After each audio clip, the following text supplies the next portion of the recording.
Hello everyone, Doug King here doing my Week 6 current events video. I chose to do my current events video on an article that was posted in the New York Law Journal on January 9th, 2018. And the article is specifically about the New York City Police Union and them fighting against the release of body-worn camera footage. So last week I did one of my papers on dashcam video and what can and cannot be released to the public. And according to that article, it said that all dashcam footage is subject to the Freedom of Information Act and that is a public record that has to be released to the public with the exception of 90 seconds after the person has read their Miranda rights. So I found this interesting. The article, I would have assumed that the same standards that applied to dash cam footage also applies to body cam footage. So I'll be curious to see how this plays out. But the union is fighting against the city releasing footage, particularly in use of force footage. So there was a couple incidents where they had a New York City police officer who was fatally shot a suspect. One had a knife and one had a fake gun. And the New York City Police Union, for some reason, is fighting against the release of this footage. Maybe it's just me, but if I were in that situation, if I were the police union, if my guys are doing what they're supposed to be doing and they're upholding the law and the standards of the department, then I would have no problem with the footage being released.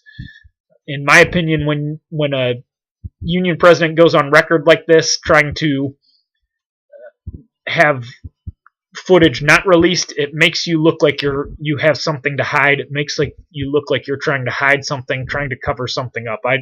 I would think that you would want full transparency if your guys are doing the right thing.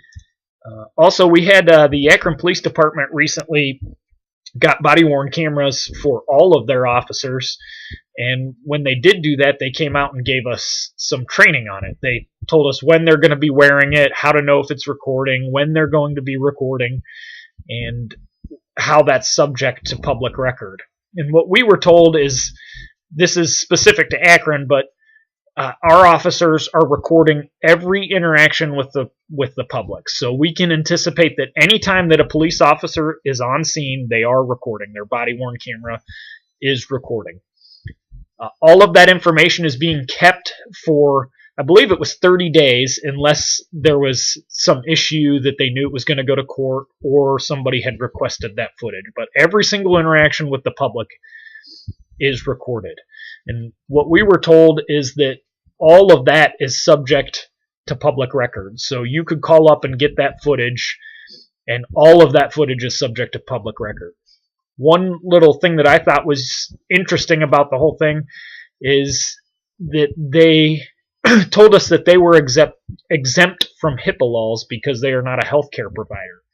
So when they're recording on scene, even if there's a patient, say it's an overdose or a car accident, or even just a med run where the police department's on scene, they're going to be recording, and that video is public record. It can be released, and they are not subject to HIPAA laws because they are not a healthcare provider. That goes even if they are recording in the back of our med unit. So let me know what you guys think. I'm curious to see what some of your guys' departments have as far as body-worn cameras, what their policies are. Have you heard anything similar about the HIPAA laws? Let me know in the comments. I look forward to hearing from you guys. Thanks.